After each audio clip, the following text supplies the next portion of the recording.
Hi everyone, it's Eric and welcome to my new show. I said I was going to try to do more reviews of new movies as quick as I can, so this way you guys can know my opinions on them and if they're worth watching. Because a lot of you, I've surprised to find out, say that you actually wait for my reviews before you go see certain movies, so I thought, alright then, I should get these out quicker. So this is one of the new formats I'm going to be trying out. It'll be me reviewing the movie in my car after I've seen it, and I might be in other locations too if I choose to do that. So this is going to be my thoughts coming out of the movie, pretty much more or less about like straight after I've seen it. So the movie that I saw today is Smile 2. The movie just came out today and I went to go watch it. And before I talk about Smile 2, let's quickly talk about what I thought about the first movie. Now, the first movie I thought was really good until the last scene. Basically, the first movie, I really enjoyed it. I thought it had really intelligent and smart scares. It had tons of jump scares that we get really tired of. But I really liked the way they did the jump scares. I thought they were very effective. And I also liked the idea of making these smiles so scary, like just natural looking smiles. They looked so unnatural. And I was especially surprised at how good they made these creepy smiles, because a movie I had seen before the first Smile movie was Truth or Dare. And those smiles were just CGI. They weren't scary. They looked really silly, like bad, sort of like Snapchat filters. So the movie Smile, I thought, basically took that and did it really effectively and added its own concept to it. The problem with that movie, though, was its ending. I thought the ending was just a twist horror movie ending that was done for the sake of it and was not done because it was earned. And I hate those tropes. Out of all the tropes, everyone has their own tropes, but the trope that I hate the most is the twist horror movie ending. Because this makes the whole movie feel like it was a waste. The character did not make it in the end, and ultimately, why did I bother watching this whole nearly 2-hour movie to watch the character make it, only for them to make it, but then just twist horror movie ending and there you go, they're screwed. A lot of horror movies do that, and I've never liked it. So, unfortunately, the first movie, it was so close to being put on my top 5 best lists of movies that year in 2022. But after that ending, it ended up being in my top 5 worst movies of 2022, which is such a shame, but that ending really did just kill it for me. So, with that said, what did I think of Smile 2? Well, to put it simply, I actually enjoyed this one. Now, it's actually kind of funny because it does have some of the problems that I would say I had with the first movie, but it did it in a way to where, I gotta say, it made the ending of the first movie slightly better to me. And that did surprise me. Something that I realized when watching Smile 2 is that this supernatural entity, demon, whatever you want to call it, that comes after and possesses its victims, it's really just one big jerk. It really is like one big prankster. It possesses the people and tries to make them look stupid in front of everyone. And it keeps doing that over and over and over again, as well as bullying them and punching them here and there, throwing them around. And then at the end of the movie, it says, alright, now I'm going to come and try to kill you. It's like, now it's that time. So that was interesting. The entity felt like it had a bit more character as a result of the second movie. I also really liked the main character they got. They got a new character here, played by, I can't remember the actress's name, but she played Jasmine in the live-action Aladdin remake. And she was actually really good in this. Whenever she had to act stressed, and like she was just at her wit's end and she was fed up, but then she would act scared, and then she would even act like she was in pain. There's one injury in particular that relates to her leg. I won't tell you any more than that. And the way when you see how she gets it, and then the way she reacts to it and she screams, it sounds so real. So I'd say she did a phenomenal job with her performance in this, like a really, really good job. And the characters surrounding her, whether you liked them or you didn't like them, I thought the characters were more memorable this time round. I liked the guy that was helping the character out in the first movie. I thought he was really good. But in this, I thought the characters were more memorable. Whereas the characters in the first movie, you can easily forget about them. The characters in the second movie, I feel like they're all memorable. Not just the main characters, but the side characters specifically. They're not great. They're not going to go down history as being great, but they were very serviceable in the best way for this movie. And much like the first movie, you really do like seeing this. Well, you don't like it, but it is fascinating and interesting to watch how this character kind of goes into a descent over the essentially the week that they're being tormented by this entity. So I really did like that. And the movie, again, the scares were very effective. It knew how to play its jump scares effectively. And it really gives you that building sense of paranoia that the character is going through, where you don't know what's real and what isn't. So I think the horror they did very well. The characters I thought they did very well. Even the main character, how she's not just a straightforward good person. She's actually got some trauma from her past. That was all ultimately her fault as well. So I really like what they did throughout this movie. I thought they did a really good job. Now, this is kind of where the problems start to come in. One of the big problems I had is that Smile 2, in many ways, it felt like it was just a repeat of the first movie. Like, literally, the structure is very similar, the phases are very similar, and the character goes through it almost beat for beat in the same way. The scenario is different. It's like a big pop singer here as opposed to the therapist, I think the character was in the first movie. So the career path this woman goes through lends itself to many more instances where the entity can try to trick her or come to her as a fan or whatever and have that smiley face. There's a lot of great stuff like that.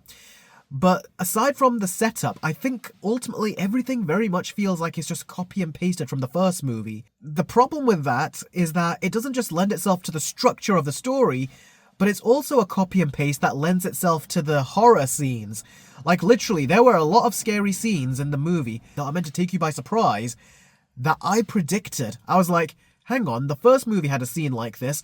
There's one scene in the first movie where I think she was staring at a computer. You gotta forgive me, I've only seen that first movie once. In the first movie, she was watching something through this computer, and then straight away, the entity appeared right next to her in the dark.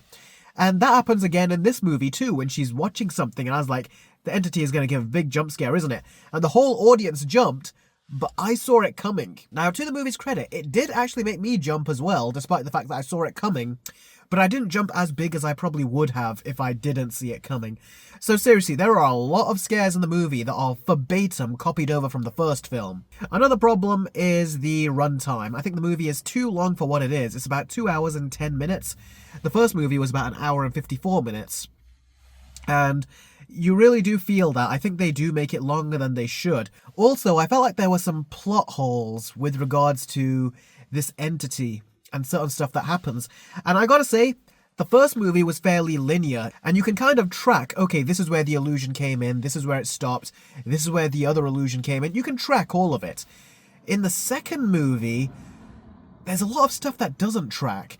And I gotta say, that the entity in this one, it does have a more sophisticated plan in this movie. And when you try to look back at the movie when you finish watching it and you think, oh, okay, where did this happen and where did the illusion happen? Where did that happen? It doesn't track. I think they've not thought this through all that much in terms of where the illusions and stuff happen. I think they really wanted to go more for the shock factor.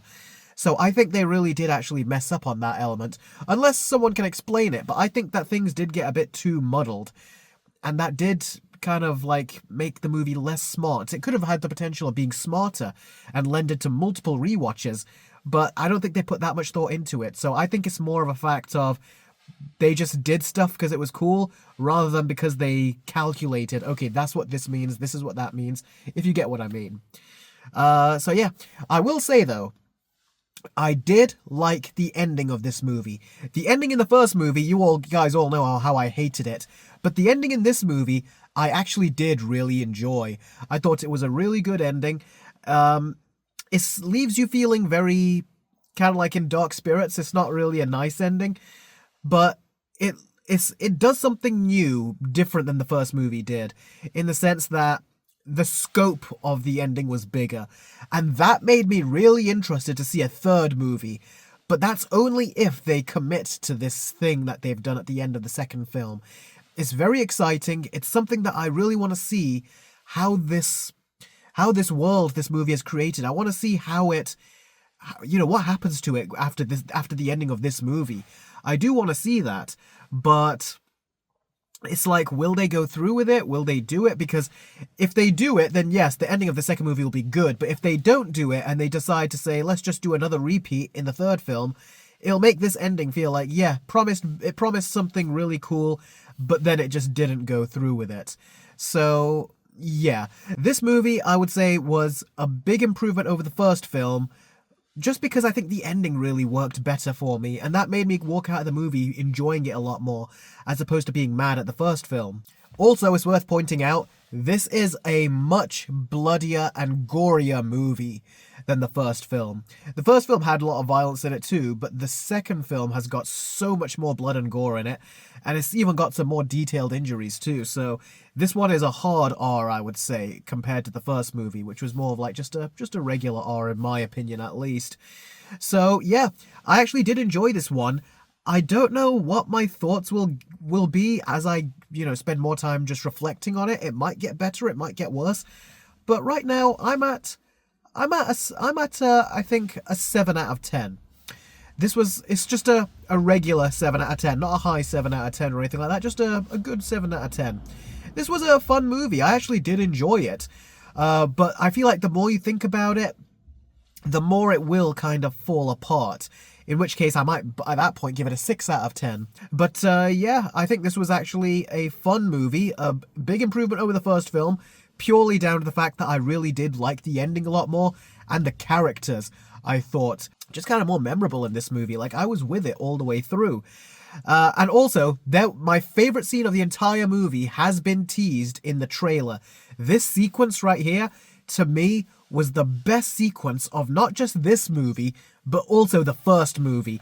This was such a creative set piece. I don't want to give any of it more away, but that scene, it really was great. That was a really good edge of your seat scene, and it went on for the perfect amount of time. So yeah, the movie, guys, for me right now, as it stands, is a 7 out of 10.